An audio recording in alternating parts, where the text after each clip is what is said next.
ഇന്ന് രാത്രിയിൽ നിങ്ങളോട് സംസാരിപ്പാൻ എൻ്റെ ഹൃദയത്തിൽ പ്രകാശനം ലഭിച്ചിരിക്കുന്നത് എബ്രായ ലേഖനം 9-ാം അധ്യായം 24 മുതൽ 28 വരെയുള്ള വാക്യങ്ങളാണ്. എബ്രായ ലേഖനം 9-ാം അധ്യായം 24 മുതൽ 28 വരെയുള്ള വാക്യങ്ങളാണ്. ക്രിസ്തു വാസ്തവമായതിൻ്റെ പ്രതിബിംബമായി കൈപ്പണിയായ വിശുദ്ധ മന്ദിരത്തിലേക്കല്ല, ഇപ്പോൾ നമുക്ക് വേണ്ടി ദൈവസനിൽ പ്രത്യക്ഷനാവാൻ സ്വർഗത്തിലേക്കത്രേ പ്രവേശിച്ചത്. മഹാപുരോഹിതൻ ആണ്ടുതോറും അന്യരക്തത്തോടുകൂടെ വിശുദ്ധ മന്ദിരത്തിൽ പ്രവേശിക്കുന്നത് പോലെ അവൻ തന്നെത്താൻ കൂടെ കൂടെ അർപ്പിപ്പാൻ ആവശ്യമില്ല. അങ്ങനെയായാൽ ലോകസ്ഥാപനം മുതൽക്ക് അവൻ പലപ്പോഴും കഷ്ടമനുഭവിക്കേണ്ടിയിരുന്നു. എന്നാൽ അവൻ ലോകാവസാനത്തിൽ സ്വന്തം യാഗം കൊണ്ട് പാപപരിഹാരം വരുത്തുവാൻ ഒരിക്കൽ പ്രത്യക്ഷനായി. ഒരിക്കൽ മരിക്കുകയും പിന്നെ ന്യായവിധിയും മനുഷ്യർക്ക് നിയമിച്ചിരിക്കുകയാൽ ക്രിസ്തുവും അങ്ങനെ തന്നെ അനേകരുടെ പാപങ്ങളെ ചുമപ്പാൻ ഒരിക്കൽ അർപ്പിക്കപ്പെട്ടു. തനിക്കായി കാത്തു നിൽക്കുന്നവരുടെ രക്ഷയ്ക്കായി അവൻ പാപം കൂടാതെ രണ്ടാമത് പ്രത്യക്ഷനാകും. ആമേൻ. യേശു രണ്ടാമത് പ്രത്യക്ഷനാകും. ഇതാണ് ഇന്ന് രാത്രിയിലെ സന്ദേശം. ഞങ്ങളുടെ പ്രിയ കർത്താവേ, അങ്ങ് ആരംഭിച്ച ഈ വേലയ്ക്കായി സ്തോത്രം. അങ്ങ് തിരഞ്ഞെടുത്ത അങ്ങയുടെ ദാസന്മാർക്കായി നന്ദി. അങ്ങിവിടെ കൂട്ടിവരുത്തിയ വിശുദ്ധന്മാർക്കായി സ്തോത്രം. പിതാവേ, കഴിഞ്ഞ ദിനങ്ങളിലും ഇന്നും ഇവിടെ അരുളി ചെയ്തുകൊണ്ടിരുന്ന വചനങ്ങൾക്കായി സ്തോത്രം. ഇന്ന് രാത്രിയിൽ ഞങ്ങളോട് സംസാരിക്കുകയും ഞങ്ങളെ തൊടുകയും ചെയ്യണമേ. യേശുവിൻ നാമത്തിൽ തന്നെ കരങ്ങൾ ഉയർത്തി ഹല്ലേലൂയ പറഞ്ഞാട്ട്. അപ്പോസ്തലനായ പൗലോസ് യേശു കർത്താവിൻ്റെ നിസ്തുലത, ശ്രേഷ്ഠത വിവരിക്കുന്ന ഈ ലേഖനത്തിൽ അതിൻ്റെ ഒടുവിലേക്ക് വന്നപ്പോൾ കർത്താവിൻ്റെ മടങ്ങിവരവിനെക്കുറിച്ച് പറയാൻ ആഗ്രഹിച്ചു. അത് താൻ പറയുന്നത് പഴയ നിയമ ദേവാലയത്തിലെ ഒരു വ്യത്യസ്തവും പ്രത്യേകവും പ്രധാനപ്പെട്ടതുമായ ശുശ്രൂഷയോട് ബന്ധപ്പെടുത്തിയാണ്. അതിപ്രകാരമാണ്: ആണ്ടിലൊരിക്കൽ മഹാപുരോഹിതൻ ദേവാലയത്തിൻ്റെ അന്തർമന്ദിരത്തിൽ പ്രവേശിക്കുന്ന ആ അതിമഹത്തായ ശുശ്രൂഷയോട് ബന്ധപ്പെട്ടാണ് കർത്താവിൻ്റെ മടങ്ങിവരവിനെ ഇവിടെ അവതരിപ്പിക്കുന്നത്. അതെങ്ങനെയെന്ന് ചോദിച്ചാൽ, മഹാപുരോഹിതൻ തൻ്റെയും ജനത്തിൻ്റെയും പാപത്തിന് വേണ്ടി അർപ്പിച്ച യാഗത്തിൻ്റെ രക്തവുമായി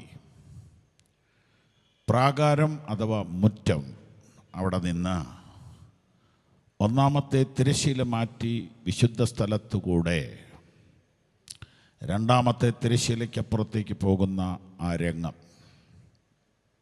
സമാഗമന കൂടാരം എന്ന ദേവാലയത്തിന് 3 ഭാഗം. ഒരു ഭാഗം ഓപ്പൺ എയറാണ്, മുറ്റമാണ്. പിന്നെയുള്ള 2 ഭാഗമാണ് കൂടാരം. ആ കൂടാരത്തിൻ്റെ 1-ാം ഭാഗം വിശുദ്ധ സ്ഥലവും 2-ാം ഭാഗം അതിപരിശുദ്ധ സ്ഥലവും. 2-ാം ഭാഗത്ത് സാധാരണക്കാർക്ക് പ്രവേശനമില്ല. മഹാപുരോഹിതന് മാത്രമേ പ്രവേശനമുള്ളൂ. ആണ്ടിൽ 1 പ്രവേശനമുള്ളൂ. അങ്ങനെ കയറുമ്പോൾ തന്നെ അദ്ദേഹം വ്യക്തിപരമായി വിശുദ്ധീകരണം പ്രാപിച്ചിട്ടില്ലെങ്കിൽ അദ്ദേഹം മരിച്ചു പോകും. അത്ര ഭയത്തോടും ഉത്തരവാദിത്വത്തോടും കൂടിയാണ് ദേവാലയത്തിലേക്ക് അദ്ദേഹം കയറുന്നത്. അദ്ദേഹം അകത്തേക്ക് പോകുമ്പോൾ ജനം പുറത്ത് പ്രാർത്ഥിച്ചുകൊണ്ട് നിൽക്കും. അദ്ദേഹം തിരിച്ചു വന്നവരെ അനുഗ്രഹിക്കും. ഇതാണ് അവരുടെ പതിവ്. ഇതുപോലെ ക്രിസ്തു ചെയ്തു എന്നാണ് പൗലോസ് പറയുന്നത്. ഏതാണ് ക്രിസ്തുവിൻ്റെ കൂടാരം? ഏതായിരുന്നു അവിടെ അറുത്ത മൃഗം, കാള? ഏതായിരുന്നു? ഏത് ആലയത്തിലാണ് അവൻ പോയത്? എവിടെയാണ് അവൻ രക്തം തളിച്ചത്? ഏത് തിരശ്ശീല മാറ്റിയാണ് അവൻ പോയത്? നോക്കാം നമുക്ക്. 9-ാം അധ്യായം 11-ാം വാക്യം. ക്രിസ്തുവോ, വായിച്ചാട്ടെ ദൈവദാസനെ. ക്രിസ്തുവോ വരുവാനുള്ള നന്മകളുടെ മഹാപുരോഹിതനായി വന്നിട്ട് കൈപ്പണി അല്ലാത്തതായി എന്ന് വെച്ചാൽ ഈ സൃഷ്ടിയിൽ ഉൾപ്പെടാത്തതായി വലിപ്പവും തികവുമേറിയ ഒരു കൂടാരത്തിൽ കൂടി. ഏതാണ് ആ കൂടാരം? ഇംഗ്ലീഷിൽ വായിച്ചാൽ പെർഫെക്റ്റ് ടാബർനാക്കിൾ എന്ന് പറഞ്ഞിരിക്കുന്നു. വലിപ്പവും തികവുമേറിയ കൂടാരം ഏതാണത്? വരുവാനുള്ള നന്മകളുടെ മഹാപുരോഹിതൻ ക്രിസ്തുവാണ് ഇവിടുത്തെ മഹാപുരോഹിതൻ. കൈപ്പണിയല്ലാത്ത കൂടാരമാണ്. ഈ സൃഷ്ടിയിൽ ഉൾപ്പെടാത്ത കൂടാരമാണ്. ഈ സൃഷ്ടിയിൽ ഉൾപ്പെടാത്തതാണ്, കൈപ്പണിയല്ലാത്തതാണ്. ഒരു കൂടാരത്തിൽ കൂടെ. ഇനി രക്തമേതിൻ്റെയാണ്? ആട്ടുകൊറ്റന്മാരുടെയും പശുക്കിടാങ്ങളുടെയും രക്തത്താലല്ല. രക്തം ആടിന്റെ അല്ല, കാളയുടെ അല്ല, സ്വന്തം രക്തത്താൽ തന്നെ. സ്വന്തം രക്തം ഒരിക്കലായിട്ട് വിശുദ്ധ മന്ദിരത്തിൽ പ്രവേശിച്ച്. യേശുവാണ് പുരോഹിതൻ, രക്തം യേശുവിൻ്റെതാണ്. പിന്നെ കൂടാരം ഏതാ? യേശുവിൻ്റെ ശരീരമാണ്. അതാണ് പെർഫെക്റ്റ് ടാബർനാക്കിൾ. 40-ാം സങ്കീർത്തനം പറയുന്നു, നീ എനിക്കൊരു ശരീരം ഒരുക്കിയിരിക്കുന്നു. വിവിധ നിലയിൽ അത് പഠിക്കാം, വ്യാഖ്യാനിക്കാം. നമുക്കറിയാം ക്രിസ്തു തന്നെ മഹാപുരോഹിതൻ, ക്രിസ്തു തന്നെ യാഗം, അവൻ്റെ രക്തം. എങ്കിൽ ആലയത്തെക്കുറിച്ച് അല്പം കൂടെ വിശദമായി പഠിക്കാം. ആലയത്തിൻ്റെ 3 ഭാഗങ്ങൾ. ഒന്ന് ഭൂമി, അതാണ് പ്രാകാരം. ഇവിടെയാണ് യാഗം നടന്നത്, ഓപ്പൺ എയറിൽ, ഗോൽഗോഥായിൽ. ഭൂമി കുലുങ്ങിയ ആ ദിവസം, സൂര്യൻ ഇരുണ്ട ആ ദിവസം, പാറകൾ പിളർന്ന ആ ദിവസം, ദേവാലയത്തിലെ തിരശ്ശീല കയറിയ ആ ദിവസം, പ്രപഞ്ചത്തിന് മറക്കാൻ കഴിയാത്ത ആ ദിവസം, ദൈവകുമാരൻ അലറിക്കരഞ്ഞുകൊണ്ട് മാനവ കുടുംബത്തിൻ്റെ പാപത്തിനു വേണ്ടി പ്രാണൻ വെച്ചുകൊടുത്ത ആ പകൽ, അതെന്തൊരു ദിവസം! എൻ്റെ ദൈവമേ, നീ എന്നെ കൈവിട്ടതെന്തെന്ന് ദൈവപുത്രൻ ഉറക്കെ കരഞ്ഞ ആ ദിവസം അവൻ പാപത്തിന് പരിഹാരം വരുത്തി. എന്നിട്ട് അവൻ ദേവാലയത്തിലോട്ടല്ല കയറിയത്. വാക്യം 24-ലേക്ക് വരൂ. ക്രിസ്തു വാസ്തവമായതിന്റെ പ്രതിബിംബമായി കൈപ്പണിയായ വിശുദ്ധ മന്ദിരത്തിലേക്കല്ല. ഒന്ന് നിർത്തിക്കേ.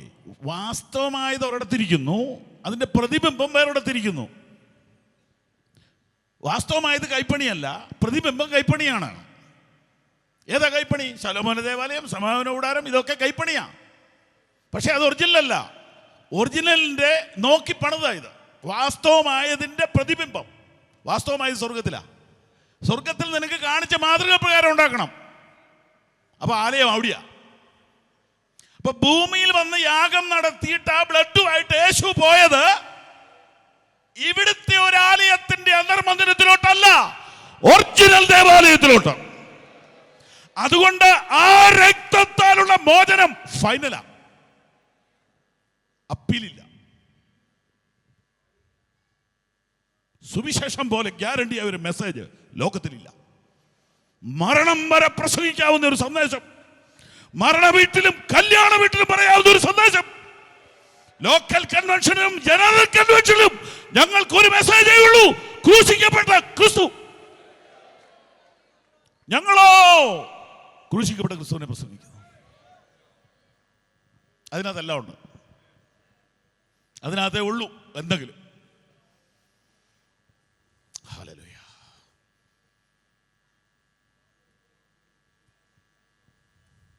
അവൻ വാസ്തവമായതിന്റെ പ്രതിബിംബമായ കൈപ്പണിയായ ആലയത്തിലിട്ടല്ല. എവിടേക്കാണ് പ്രവേശിച്ചത്? ഇപ്പോൾ നമുക്ക് വേണ്ടി ദൈവസന്നിധിയിൽ പ്രത്യക്ഷനാവാൻ സ്വർഗത്തിലേക്ക് അത്രേ പ്രവേശിച്ചത്. പ്രത്യക്ഷനാവാൻ പ്രവേശിച്ചു. എത്ര മനോഹരമായ വാക്യം! അവൻ യാഗം കഴിഞ്ഞ് സ്വർഗത്തിലോട്ട് പോയി. എന്തിന്? പ്രത്യക്ഷനാവാൻ. അപ്പിയർ ചെയ്യാന്നൊരു വാക്ക് കോടതിയിൽ ഉപയോഗിക്കുന്നത്. എനിക്ക് വേണ്ടി, നിനക്ക് വേണ്ടി തമ്പുരാന്റെ തിരുമുമ്പിൽ അപ്പിയർ ചെയ്യാൻ പോയിരിക്കുക. ബഹുമാന്യനാം ആചാര്യനായി വാനിലാവൻ വാഴുകയാൽ. ചേർന്ന് പാടാം. ബഹുമാന്യനാം ആചാര്യനായി വാനിലവൻ വാഴ്ക. കൈവിടാതെ ചേർത്തുകൊള്ളു ആകയാൽ ബലഹീനതയിൽ കൈവിടാതെ.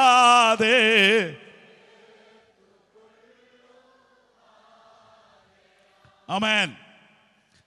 സ്വർഗത്തിലേക്ക് പ്രവേശിച്ചു. എന്തിനാ? പ്രത്യക്ഷനാവാൻ. ഓ, ഞാൻ കർത്താവിനെ സ്തുതിക്കുന്നു. പ്രത്യക്ഷനാവാൻ പ്രവേശിച്ചു.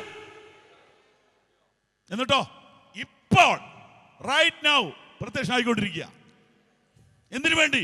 നിന്നെ പിശാച് ആക്രമിക്കാതിരിക്കാൻ, നിന്റെ ഉടുപ്പെ കറവറ്റാതിരിക്കാൻ, നിന്നെ നിന്റെ സന്തതിയെ വലിച്ചു പാതാളത്തിൽ തള്ളിയിടാതിരിക്കാൻ അവൻ പക്ഷപാതം ചെയ്യാം. എബ്രായർ 7:25. അതുകൊണ്ട് താൻ മുഖാന്തരം ദൈവത്തോട് അടുക്കുന്നവർക്ക് വേണ്ടി പക്ഷപാതം ചെയ്യുവാൻ അവൻ സദാ ജീവിക്കുന്നവനാകിയാൽ അവരെ പൂർണ്ണമായി രക്ഷിപ്പാൻ അവൻ പ്രാപ്തനാകുന്നു. പ്രത്യക്ഷനാവാൻ പ്രവേശിച്ചു. സുവിശേഷത്തിന്റെ ഗ്യാരണ്ടി കാൽവറിയിൽ തീരുന്നില്ല. സുവിശേഷത്തിന്റെ ഗ്യാരണ്ടി സ്വർഗത്തിൽ തുടരുന്നു. കുരിശിലെ രക്ഷ വിശ്വാസത്താൽ സ്വീകരിക്കുന്നവന് വേണ്ടി മേഘങ്ങൾക്കപ്പുറത്ത് സ്വർഗാദി സ്വർഗത്തിൽ പിതാവിന്റെ തിരുമുമ്പിൽ ഒരു മധ്യസ്ഥൻ. കുരിശിലെ രക്ഷ തിരഞ്ഞെടുക്കുന്നവന് വേണ്ടി. ബർബാസിനെ വേണോ യേശുവിനെ വേണോ? ദൈവദാസനെ ഓർപ്പിച്ച ദൂതാണ് ഞാൻ കണ്ടിന്യൂ ചെയ്യുന്നത്. ബർബാസിനെ വേണ്ട, യേശുവിനെ മതി.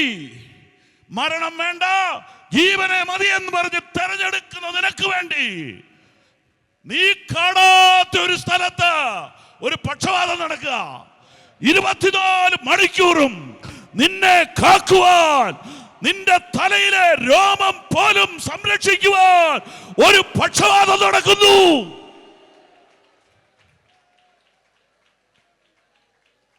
സുവിശേഷം എത്ര ശക്തിയുള്ളതാണ്! വേറെ ഒന്നും പറയണ്ട. 100 ദിവസം ഈ കൺവെൻഷൻ നീണ്ടാലും ഞങ്ങൾക്കൊരു ദൂതേ ഉള്ളൂ. അത് ക്രൂശിക്കപ്പെട്ട ക്രിസ്തു. അവനെ കുറിച്ച് പറഞ്ഞാൽ മതി വരില്ല. അവനെ കുറിച്ച് പറഞ്ഞാൽ തീരില്ല. അവനെ കുറിച്ച് പറഞ്ഞാൽ മതി വരില്ല. ഹല്ലേലൂയ.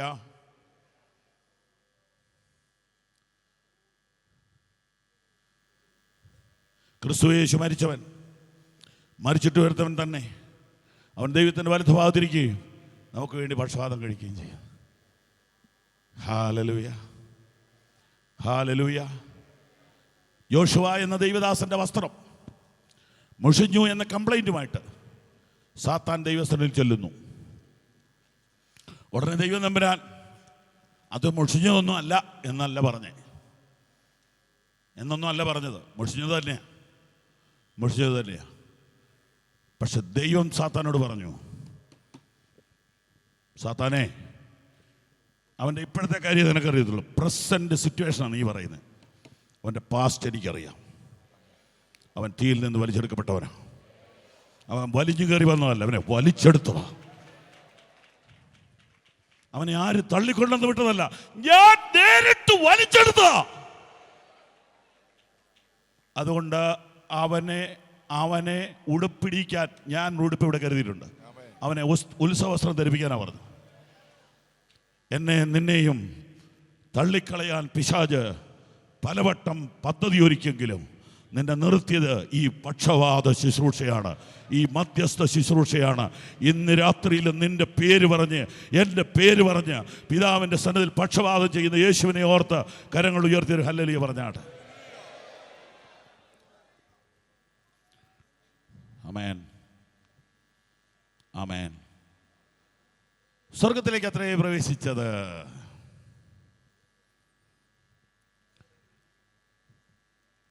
ഞാൻ നേരത്തെ പറഞ്ഞതുപോലെ തിരശ്ശീല മാറ്റി അകത്തേക്ക് പോണ മഹാപുരോഹിതൻ തിരിച്ചു വന്നേ പറ്റൂ. അകത്തേക്ക് പോയ മഹാപുരോഹിതൻ തിരിച്ചു വന്നേ പറ്റൂ. 9-ാം അധ്യായത്തിൻ്റെ പശ്ചാത്തലത്തിൽ അത് പഠിച്ചാൽ അകത്ത് പോയ ആൾ ഇനി വരണം. വരുമോ എന്നൊരു ചോദ്യം അവിടെ ഇല്ല, ഇവിടെയുണ്ട്. നമ്മുടെ ഇടയിലുണ്ട്, പക്ഷെ അവർക്കില്ല. കാരണം അപ്പുറത്തോട്ട് ഡോറില്ലെന്ന്. അങ്ങോട്ട് പോയ മഹാപുരോഹിതൻ ഇങ്ങോട്ട് വരും, വരുന്നവർ ഇവർ വെയിറ്റ് ചെയ്യും. അവർക്ക് പിന്നെ ഒരു പ്രശ്നം പിന്നീട് ഉണ്ടായി. ഈ പുള്ളിയേക്കാനും വല്ല തെറ്റും ചെയ്തിട്ടുണ്ടെങ്കിൽ അകത്ത് മരിച്ചു പോകും. അങ്ങനെ വന്ന പ്രശ്നം പിന്നെ വലിച്ചെടുക്കാൻ ഒരു സംവിധാനമൊക്കെ ചെയ്തു എന്നൊക്കെയാണ് ചരിത്രം പറയുന്നത്. സ്തോത്രം. പക്ഷെ നമ്മുടെ മഹാപുരോഹിതൻ മരണമില്ലാത്തവനാണ്. അവൻ തിരിച്ചു വരും. ഇനി എത്രയും അല്പകാലം കഴിഞ്ഞിട്ട് വരുവാനുള്ളവൻ വരും, താമസിക്കുകയുമില്ല. ഇനി എത്രയും അല്പകാലം കഴിഞ്ഞിട്ട് വരുവാനുള്ളവൻ വരും, താമസിക്കുകയുമില്ല. അവൻ വരും, അവൻ വരും നിശ്ചയം. Hallelujah, hallelujah, hallelujah. കാത്തു നിൽക്കുന്ന എന്ന പ്രയോഗം ഇവിടെ പറഞ്ഞിരിക്കുന്നത് ഈ ജനത്തെ ഉദ്ദേശിക്കുന്നത്. ഈ പാപപരിഹാര ശുശ്രൂഷയുടെ ആ ദിനത്തിൽ വാതുക്കൽ കാത്തു നിൽക്കുന്ന ജനം, അകത്തേക്ക് പോയ മഹാപുരോഹിതൻ തിരിച്ചു വരാൻ കാത്തു നിൽക്കുന്ന ജനം. അവർ കാത്തിരിക്കുകയല്ല, കാത്തു നിൽക്കുക. തനിക്കായി കാത്തു നിൽക്കുന്നവർക്കായി അവൻ മടങ്ങി വരും. ഈ മഹാപുരോഹിതന്റെ വസ്ത്രത്തിൽ ശബ്ദം കേൾക്കുന്ന ഒരു സൂത്രം കെട്ടിയിട്ടുണ്ടായിരുന്നു എന്ന് തിരുവെഴുത്ത് പറയുന്നു, മണി. അപ്പൊ ഇങ്ങനെ നടക്കുമ്പോൾ ഒച്ച കേൾക്കാം. ഈ ഒച്ചയാണ് ഇവരെ പിടിച്ചു നിർത്തുന്നത്. അങ്ങനെ ജീവനോടെ ഉണ്ട്. ഈ ഒച്ച കേൾക്കുമ്പോൾ അവർക്കൊരു ഉള്ളിലൊരു കുളിര. തിരിച്ചു വരാറാവുമ്പോൾ ഒച്ച കൂടി കൂടി വരും. അടുത്തടുത്ത് ശബ്ദം കേൾക്കാം. അപ്പോ ഒരുവൻ മറ്റവനോട് പറയും, നമ്മുടെ പുരോഹിതൻ തിരിച്ചു വരാറായി. വല്ല മണിയടിയും കേൾക്കുന്നുണ്ടോ 2018 ഒടുവിൽ? വല്ല മണിയടിയും കേൾക്കുന്നുണ്ടോ 2019 ആരംഭത്തിൽ? ഞാൻ എൻ്റെ കാതുകളിൽ വളരെ കേൾക്കുന്നു ആ മണിയടിയുടെ ശബ്ദം. അവൻ വരും. ഓക്കെ, അവന്റെ വരവിന്റെ അടയാളങ്ങളൊക്കെ ഒന്ന് പറയാവോ പാസ്റ്ററേ? ഇല്ല, പറയല. അതിനെ പറയാത്തത് ഞാനത് അത്രയും അധികം ഗൗരവമായിട്ട് പഠിച്ചിട്ടില്ല. എന്ന് പറഞ്ഞാൽ പഠിപ്പിക്കാനും മാത്രം പഠിച്ചിട്ടില്ല, എനിക്ക് പഠിക്കാനുള്ളത് പഠിച്ചിട്ടുണ്ട്. അതെന്താ?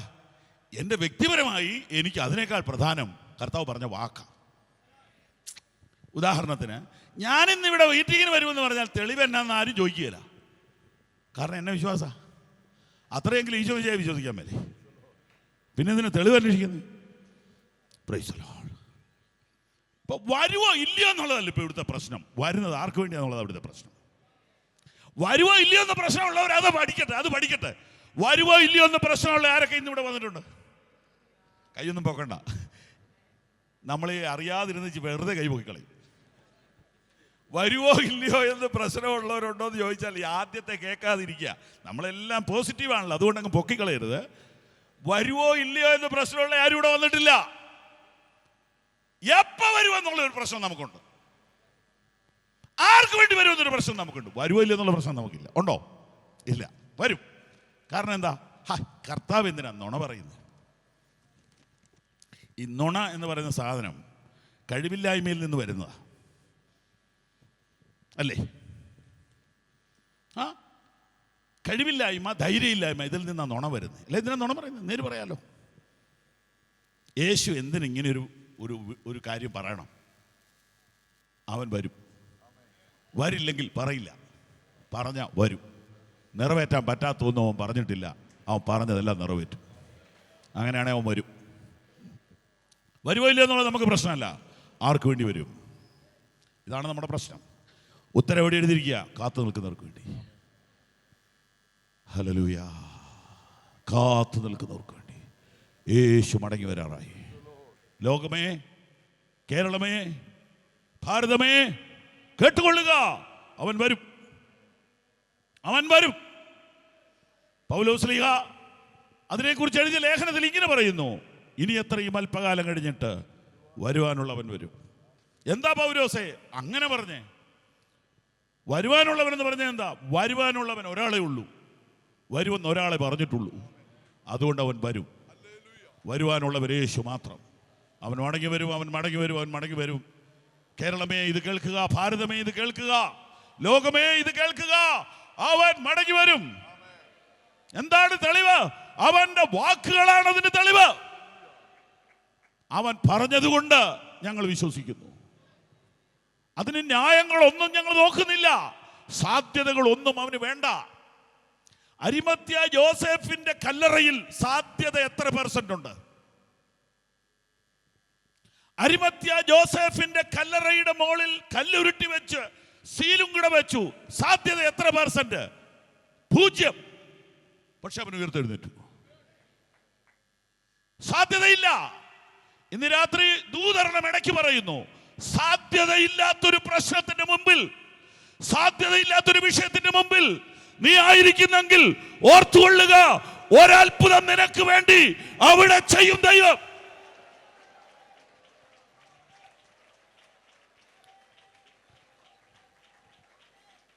സാധ്യത ഉള്ളിടത്ത് അത്ഭുതം പ്രതീക്ഷിക്കരുത്. സാധ്യതയില്ലാത്തടത്ത് ദൈവത്തിന്റെ കരം പ്രതീക്ഷിക്കണം. സാധ്യതയുള്ളിടത്ത് ഒരു അസാധാരണ കാര്യം പ്രതീക്ഷിക്കരുത്. സാധ്യതയില്ലാത്തടത്ത് ദൈവത്തിന്റെ കരം ഇറങ്ങി വരും.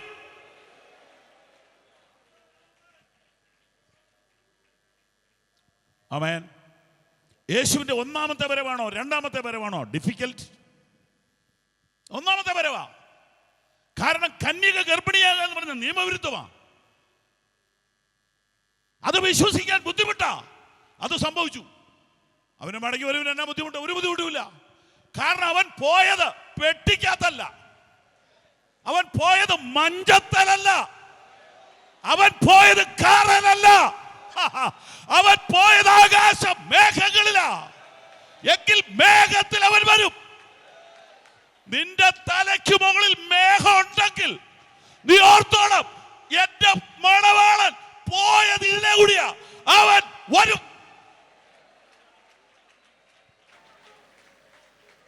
ഹല്ലേലൂയ. അവൻ ആർക്ക് വേണ്ടി വരുന്നു? 5 കുറിപ്പുകൾ പറയാമെന്ന് ചിന്തിക്കുന്നു. അതിനു മുമ്പ് ഒരു കാര്യം, അവൻ വന്നത് ആർക്ക് വേണ്ടിയാ? നമ്പർ 1 ലൂക്കോസ് 2:10. അവൻ വന്നത് ആർക്ക് വേണ്ടി?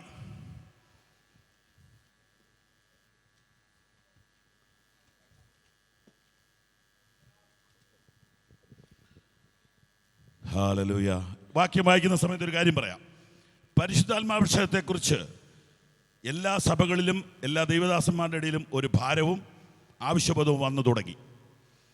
തമ്പുരാൻ കഴിഞ്ഞ 2 കൊല്ലം മുമ്പ് എൻ്റെ ഹൃദയത്തിൽ ശക്തമായ ഒരു പ്രേരണ തന്നു അഭിഷേകത്തെക്കുറിച്ച് പ്രസംഗിക്കാൻ.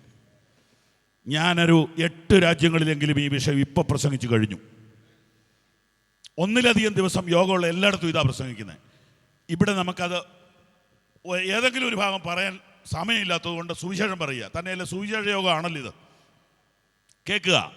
ഞാനിതിനു വേണ്ടി മലയാളത്തിൽ പരതിയപ്പോൾ എനിക്ക് ഏറ്റവും സഹായകമായ പുസ്തകം തിരുവെഴുത്തിൽ പരിശുദ്ധാത്മാവെന്ന പുസ്തകമാണ്. ഞാൻ അന്വേഷിച്ചപ്പോൾ അതിൻ്റെ പ്രിൻറ്റിങ് അവസാനിച്ചു, തീർന്നിരിക്കുന്നു. ICPF ആണിത് പുറത്തിറക്കിയത്. മാത്യു പി തോമസ് സാറാണ് ഇതിന് അവതാരിക എഴുതിയിരിക്കുന്നത്. ആ അവതാരിക മാത്രം നിങ്ങളത് വായിച്ചു നോക്കണം, അപ്പോൾ നിങ്ങൾക്ക് കാര്യം പിടികിട്ടും. മാത്യു പി തോമസ് സാറിനെ അറിയാമല്ലോ, മർത്തോമ കോളേജിലെ പ്രൊഫസറായിരുന്ന.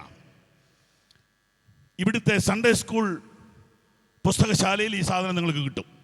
നിങ്ങളിത് 2 കോപ്പി മേടിക്കണം. ഒരെണ്ണം നിങ്ങളുടെ മക്കൾ വെളിയിലൊക്കെ പോയിരിക്കുകയല്ലേ, വരുമ്പോൾ കൊടുക്കണം. പെന്തിക്കോസുകാരനായിരിക്കണമെങ്കിൽ പരിശുദ്ധാത്മാഭിഷേകം പ്രാപിക്കണം, ഇല്ലെങ്കിൽ മറ്റേതെങ്കിലും സഭകളിൽ പോകുന്നതാണ് നല്ലത്. ഇല്ലേ വലിയ ബുദ്ധിമുട്ടാണ്. നിങ്ങൾക്ക് പറഞ്ഞാൽ മനസ്സിലാകുകയില്ല. ഇതിനകത്തിരിക്കുന്നെങ്കിൽ പരിശുദ്ധാത്മാഭിഷേകം വേണം, ഇല്ലേ മറ്റേ 100 സഭകളുണ്ട്. സ്തോത്രം. അതുകൊണ്ട് ഇതിനകത്ത് നിങ്ങൾ നിങ്ങളുടെ മക്കളും ഒക്കെ നിൽക്കണമെന്നുണ്ടെങ്കിൽ എൻ്റെ പൊന്നെ ഇതിനെക്കുറിച്ചൊന്ന് അറിയണേ, അഭിഷേകത്തെക്കുറിച്ചൊന്ന് അറിയണേ. ഇന്ന് ഇത് വലിയൊരു പ്രശ്നമായിട്ട് വന്നിരിക്കുക. 2ാം 3ാം തലമുറ എന്നപ്പോൾ എന്താണ് അഭിഷേകമെന്നറിയില്ല. അതുകൊണ്ട് നമ്മളും നമ്മുടെ മക്കളും കുഞ്ഞുമക്കളും പരിശുദ്ധാത്മാഭിഷേകം പ്രാപിക്കണം. നിങ്ങൾക്കറിയാമോ, പരിശുദ്ധാത്മാവെന്ന് പറഞ്ഞാൽ പ്രശ്നം. വേറെ എന്നെ പറഞ്ഞാൽ കുഴപ്പമില്ല. പിതാവിനെ കുറിച്ച് 3 ദിവസം പ്രസംഗിച്ചാൽ ഒരു കുഴപ്പമില്ല. പുത്രനെ കുറിച്ച് പറഞ്ഞാൽ വലിയ കുഴപ്പമൊന്നുമില്ല. പരിശുദ്ധാത്മാഭിഷേകം പറഞ്ഞാൽ അപ്പ പിശാചാളവും ആരെയെങ്കിലും കുഴപ്പമുണ്ടാകും. ഒരു പാട്ട് പാടിയാൽ കയറി പിടിക്കും. അത് തിയോളജിക്കൽ മിസ്റ്റേക്ക് ഉണ്ടല്ലോ. അഭിഷേകം ഉണ്ടായിരുന്നേക്കാൻ ഒരു പ്രശ്നമില്ല. സ്തോത്രം. എന്നോട് ചെല്ലുന്നിടത്തെല്ലാം സംശയം ചോദിക്കുക, തീയെക്കുറിച്ച് പാടരുതെന്നാണല്ലോ വലിയ വലിയ ആൾക്കാർ പറഞ്ഞ ഞാൻ പറഞ്ഞ എനിക്കറിയാൻ പാടില്ല. ഞാൻ ഈ വിശ്വാസി വന്ന കാലത്ത് തീ കത്തിക്ക, എന്നിൽ തീ കത്തിക്ക, സ്വർഗീയ രാജാവേ തീ കത്തി, ഇതൊക്കെ കേട്ടാ ഞങ്ങൾ വന്നത്. അന്ന് തീക്ക് കുഴപ്പമില്ലായിരുന്നു, ഇപ്പൊ തീക്ക് ഭയങ്കര കുഴപ്പമാണ്. ഈ തീ ഇടുമ്പം പേടി പാമ്പിനാ. തീ വന്ന പാമ്പിന്റെ കഥ കഴിയും. ഒരു തീ വേണം നമുക്ക് കേട്ടോ, ഒരു തീ വേണം നമുക്ക്. ഈ ജനറൽ കൺവെൻഷനിൽ ഒരു തീ വേണം. ഇത് മുടിക്കുന്ന തീയല്ല, ഇത് നശിപ്പിക്കുന്ന തീയല്ല, ഇത് ചാർജ് ചെയ്യുന്ന തീയാ. നിങ്ങളുടെ വണ്ടി ഇവിടെ വന്നില്ലേ, തീയകത്ത്. തീയില്ലെങ്കിൽ കാർ അവിടെ കിടക്കുകയുള്ളൂ. കാളവണ്ടിക്ക് തീ വേണ്ട, പിടിവണ്ടിക്ക് തീ വേണ്ട, മോട്ടോർ വെഹിക്കിളിന് തീയാ. അകത്ത് തീയില്ലെങ്കിൽ ഓടത്തില്ല. തീ ന്യായവിധിയല്ലേ? തീ ന്യായവിധിയാണ്. പക്ഷെ തീ ന്യായവിധി മാത്രമല്ല. ഏലിയാവിന്റെ പ്രാർത്ഥനയ്ക്ക് മറുപടിയായി ഇറങ്ങി വന്ന തീ ഈ കൺവെൻഷനിൽ ഇറങ്ങി വരട്ടെ. യെശയ്യാവിന്റെ നാവിനെ തൊട്ട തീക്കനൽ ഈ കൺവെൻഷനിൽ അഭിഷക്തന്മാരുടെ നാവിനെ തൊടട്ടെ. ചില പുതിയ ഭാഷകൾ ലഭിക്കട്ടെ. ചില പ്രവാചകന്മാർ ഇതിനകത്തുനിന്ന് വെളിയിൽ വരട്ടെ. കൃപാവരങ്ങളുടെ ശുശ്രൂഷ വീണ്ടും നമ്മുടെ ഇടയിൽ കത്തട്ടെ.